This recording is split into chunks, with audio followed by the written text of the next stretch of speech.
Emilijos ir Antano Vileišių šeima – tikras lietuvybės lizdas.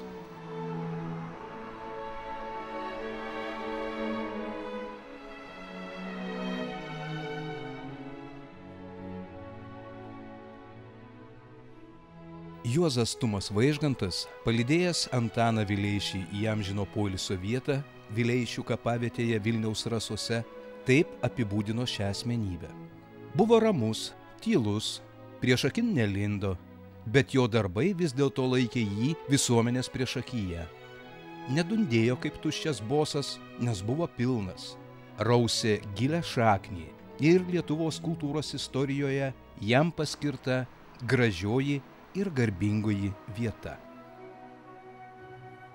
Antano Vileišio darbus okupuotame Vilniuje tęsė jo žmona Emilija Vileišienė. Prieš Pirmą pasaulinį karą, jo metu ir Lenkų okupacijos Vilniuje laikotarpiu lietuvybės ir šalpos darbo veikėjų tarpe viena ryškiausių buvo Emilija Jasmantaitė Vileišienė, daktaro Antano Vileišio žmona. 40 metų ji budėjo Gedimino sostinės sargyboje ir buvo su ja suaugusi, kaip medžio šaknis suauga su žeme. Ji nujautė didelę Vilniaus reikšmę Lietuvai ir visą laiką jos nepaleido, kęsdama rusų, vokiečių, bolševikų ir lenkų okupacijas.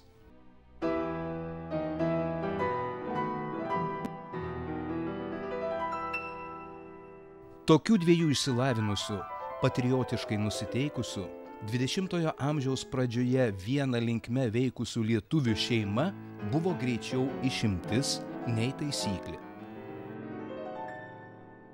Emilija Vileišienė buvo gimusi amžiaus viduryje, tad apie XIX amžiaus pabaigą ji iš tikrųjų buvo jauna, graži, vedybinio amžiaus mergina. Ji buvo mergina kalbanti lietuviškai ir ji buvo Lietuvos patriotė. Ir jis sutiko vyrą lietuvį, kuris buvo baigęs Maskvoje mokslus, jis tapęs buvo gydytoju ir kalbu apie tai, kad vis dėlto jis veikiausiai uždirbo šeimai pinigus. Taigi tokia šeima, kai abu vyras ir žmona patriotai, abu kalba lietuviškai ir vis dėlto turi kažkokias pragyvenimo lėšas, to meto aplinkoje buvo veikiau išimtis. Emilijos ir Antano keliai į mokslą gana panašus. Nors studijuodamas mediciną Maskvos universitete Antanas nepasireiškė lietuvybės budinimo veikloje, gal todėl, kad buvo labiau kabinetinis žmogus, o gal neturėjo laisvesnio laiko, nes teko studijuoti ir užsidirbti pragyvenimui. Medicinos mokslus baigusiam valstiečio vaikui kelias buvo aiškus – valdiška tarnyba tik ne Lietuvoje. Pirmieji Antano 13 metų praktinio darbo praėjo Kišiniove. Emilijos tėvai, gimę ir užaugę Lietuvoje, bet būdami katalikai, taip pat dėl darbo turėjo atsidurti svetimoje žemėje. Pradinį ir vidurinį mokslą Emilija gavo namie, tėvų ir korepetitorių mokoma.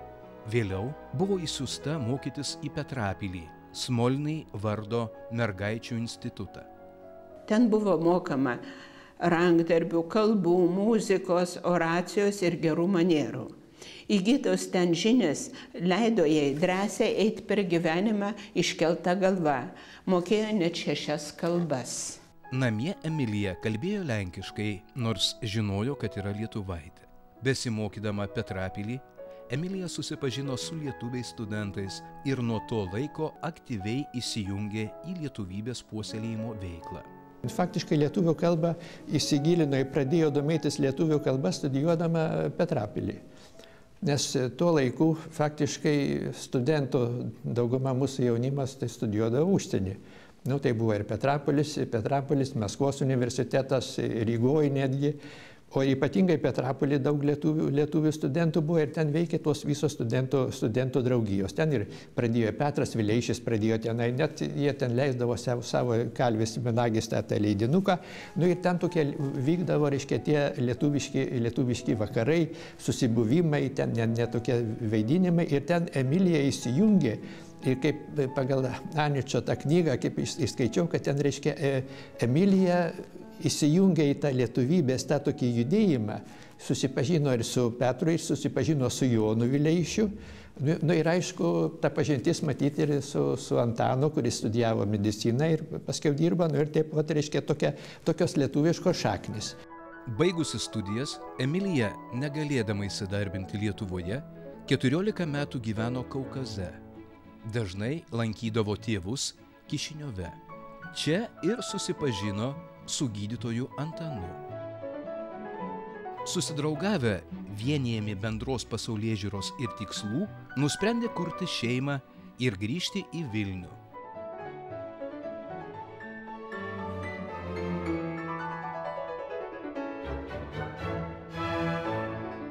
Abu buvo jau nebe jaunuoliai, abu gražiai sutapo pažiūromis ir tautiniu sąmoningumu. XIX amžiaus pabaigoje, XX amžiaus pradžioje lietuvių tautinio atgimimo veikėjai iš tikrųjų prognozavo tą modernę lietuvių šeimą ir moters vaidmenį joje. Tai pagrindiniai reikalavimai buvo moteriai, kad ji būtų grynakraujė lietuvė, kad jokių santuokų nebuvo pripažįstama ir ypatingai neigiamai buvo žiūrima į santuokas su rusais, kitų tautybių žmonėmis ir žydais. Ir Zigmas Toliušis yra savo prisiminimuose palikęs, kaip būdavo izoliuojami lietuvių patriotai, jeigu jie palaikė ryšį su žydaitėmis tuo metu. Taigi ta moteris turėjo kalbėti lietuviškai, turėjo būti labai aktyvi visuomeniškai, tokia kaip Emilija Vileišienė, tarkime, arba Čiurlionienė Sofija, ir turėjo rūpintis savo vaikų patriotiniu auklėjimu ir turėjo rūpintis materialiniu šeimos geroviu arba bent jau visų kasdienių reikalų tvarkymu. Nedaug buvo lietuvių Vilniuje, kai Emilija su vyru grįžo gyventi į sostinę. Jokios legalios ar nelegalios lietuviškos organizacijos dar nebuvo. Antanas ir Emilija Vileišiai pradėję nuo kovos, kad bent viena bažnyčia Vilniuje būtų su lietuviškomis pamaldomis, remia pirmos kultūrinės 12 apaštalų draugijos veiklą, kurios tikslai vėliau peraugo ir į politinius, siekiant lietuvybės įtvirtinimo Vilniuje. Lietuviams iškovojus Švento Mikalojaus bažnyčią, Vileišiai savo energiją nukreipė į labdaros ir švietimo reikalus, nes lietuvių mieste vis gausėjo, jų tarpe buvo nemažai skurstančių, neturtingų. Antano Vileišio iniciatyva buvo įsteigta Vilniaus lietuvių šalpos draugija.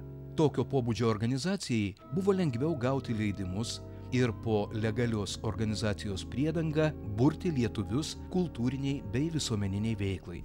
Antanas Vileišis buvo vienas uoliausių Vilniaus lietuvių kultūrinių organizacijų kūrėjų ir organizatorių.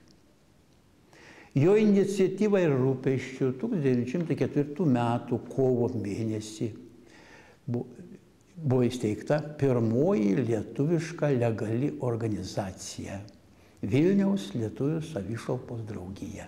Vilniaus lietuvių savišalpos draugijos iniciatyva buvo įsteigta pirmoji lietuviška mokykla Vilniuje. Emilija vaikščiojo po valdiškas įstaigas ir rūpinosi leidimais, ieškojo patalpų ir siekė jas gauti. Miesto valdžia atidavė kadaise pranciškonams priklausiusių rūmų patalpas. Čia 1907-aisiais pradėjo veikti mokykla ir pirmais metais čia mokėsi 35 mokiniai. Kasmet jų skaičius augo. Iki Pirmojo pasaulinio karo jų jau buvo 107. Mokykloje dėstė daktaras Jonas Basanavičius, pati Emilija Vileišienė. Tai buvo Vilniaus lietuvių dviklasė mokykla, oficialiai pradėjusi veikti 1907 m. rugpjūčio 16 dieną. Mokyklą sudarė parengiamoji klasė ir dvi pagrindinės klasės, kuriuose buvo po 2 skyrius. Taigi, mokyklos programa buvo išeinama per 5 metus. Mokykla gyvavo iki 1915 metų, kol jos bazėje buvo įkurta pirmoji Vilniaus lietuvių gimnazija. Signataras Jonas Vileišis savo brolio Antano šeimą pavadino tikrų lietuvybės lizdu, į kurį atsilankydavo visi vilniečiai lietuviai. Ir svietiški, ir dvasiškiai, klerikalai ir laisvamaniai, turtingi ir biednesni, taip ir laikinai kas atvykęs į Vilnių. Jo namuose kiekvienas galėjo sužinoti, kas lietuvių daroma, kaip lietuvybės darbas sekasi. Daug kam buvo padėta, ar tai gauti kokį darbą ar vietelę, daug kas sušelpta, papenėta, priglausta. Giminės naudojosi jų svetingumu ir parama, leidžiant vaikus į mokyklą. Emilija, pati neturėjusi vaikų, tapdavo mama savo giminaičių ir draugų vaikams. Ji buvo griežta. Ir iš mamos atsiminimo, ir iš Landsbergio prisiminimo, kad jis Landsbergis savo tėvą vadino Tėtušiu Gabrielius, kad Tėtušis Gabrielis buvo griežtas mums labai. Aišku, ir Emilija buvo griežta, labai griežta, užtat, žinote, ypatingai paskiau to lenkmečių, kai sklandė apie ją visokios, kad ten lietuviška karalienė, charakterį jin turėjo tikrai labai griežtą. Ir iš mamos pasakojimo, kad jin faktiškai nepaprastai buvo namuose reikli tvarka, ypatingai to viso laikytis etiketo, tenai dėl valgymo, dėl ko. Ir tiesiog mano mama irgi naudą davė, nes jų namuose vaikams auklėti turėjo auklę prancūzę, Klaudiją Fridę, prancūzė, kuri mokė prancūzų kalbą. Nors mama pradėjo mokytis, baigė tą mergaičių gimnaziją, ten imperatorienės Marijos vardo vadinasi, reiškia, merginų gimnazija. Mama pradėjo 1904 metais, tai reiškia, mokyti подготовительной paruošiamoji klasė, iki 12 metais baigė gimnaziją šitą. Aišku, per tą visą laikotarpį, kol mokėsi, vis tiek namuose buvo ta Madame Frida, kuri, reiškia, tobulino prancūzų kalbą. Tai užtat ir mama, nors ir mokės viduriniai mokykloje tą kalbą, bet vokiečių ir prancūzų kalbas faktiškai jin išmoko pas Vileišių šeimoje.